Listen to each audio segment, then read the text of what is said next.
Ah, shit.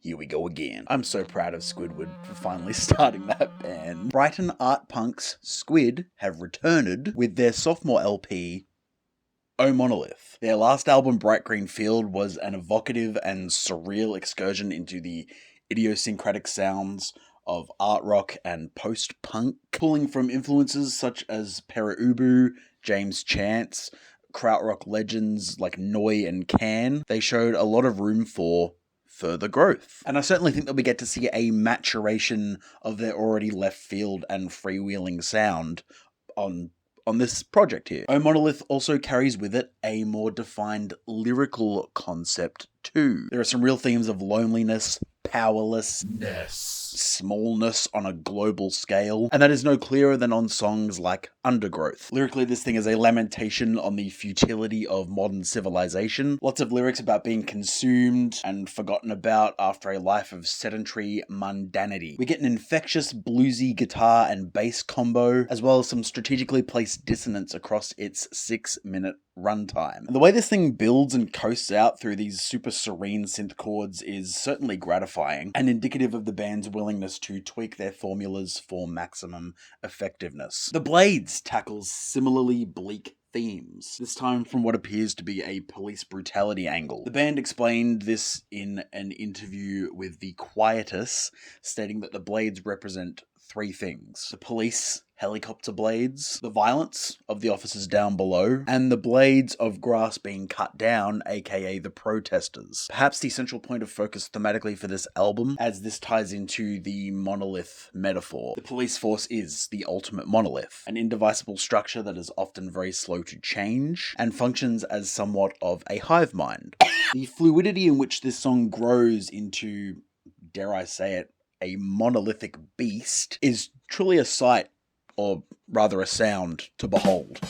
And the decision to finish the song with the dejected singing and sleepy guitars that we get is quite bold, but make no mistake, it absolutely pays off. None of this is to say that there aren't tracks that take things to a more abstract, interpretive place. Devil's Den is the shortest song on the album, but structurally speaking, it's actually one of the more potent cuts here. The subtle woodwind and horn flourishes over lulling guitars suddenly give way to an explosive jolt of sneering riffs and jarring distortion. These two halves don't feel disconnected at all. In fact, they complement each other so well that my only complaint with this song is that I wish it was a tad bit longer. Green Light is similarly punchy and more straightforward. Angular guitars and frenetic drumming lay the groundwork for a pretty enthralling 4.5 minutes, as we weave our way through these various short passages of dirgy sax and more reserved energy. Yeah. Across the album, I am generally very pleased with the evolution that this band's sound has seen. They've refined the linear jams and build climax resolution arcs that maxed out with the last album's singles. They're getting more ambitious with grooves, song progressions, even genre stylings as well. Or at the very least, what they do with these genre styles. While I'm mentioning tracks that reach outside the box sonically, If You Had Seen the Bull's Swimming Attempts sounds the most like an attempt at a swan song that the band has ever tried to make. And that's not a diss either. The absolutely killer bass line on this thing, paired with the mantra-like repetition of these various words and phrases, the growing intensity as various textures and embellishments pile onto the mix. Michael Gira would tip his cowboy hat in amazement.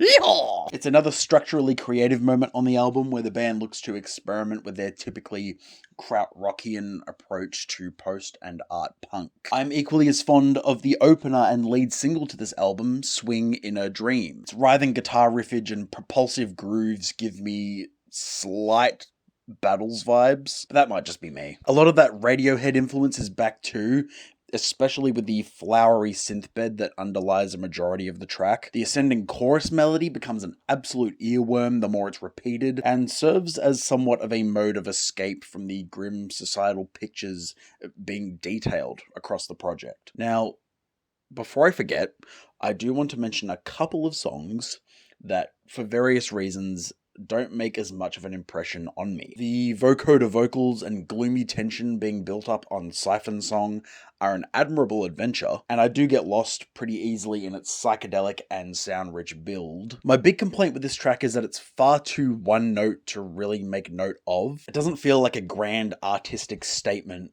but but more like a vaguely interesting demo that could have used some serious TLC. After the Flash has all the bones of a compelling Squid song, but there's nothing all that exciting happening here musically that could justify its lack of coherent structure. The guitars plod away mindlessly for pretty much the entire runtime, and the climax tacked on at the end feels less like a climax and more like a ham-fisted dramatic ending that had none of the prior necessary context to enforce its implied importance. I am just left feeling underwhelmed here. In summation, I think this thing is definitely an improvement over Bright Green Field, even if only slightly. Its tighter track list leaves much less room for error, and allows them to hit the listener with the most necessary material that they have, rather than potentially meandering through a handful of ideas that lose their luster over time. Lyrically, this album feels more concise, and as I mentioned earlier, they bring a really solid conceptual base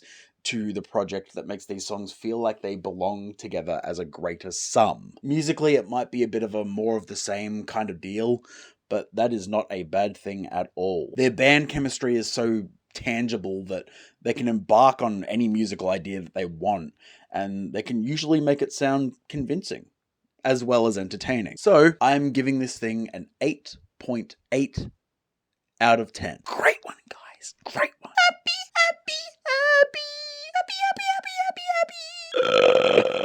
It's hard to keep videos like this short because there's so much more I want to talk about. Who wants to sit and listen to me ramble for half an hour, right? Am I right? Even I don't want to do that. Your attention spans are all fucked. Social media is turning you into a fucking zombie and you can't do a single thing about it, can you? You just have to take it. Take it up the arse. Pathetic. Why so serious? That like button exists for a reason. That subscribe button exists for a reason. The comment section exists for a reason. Well, until next time. Bye.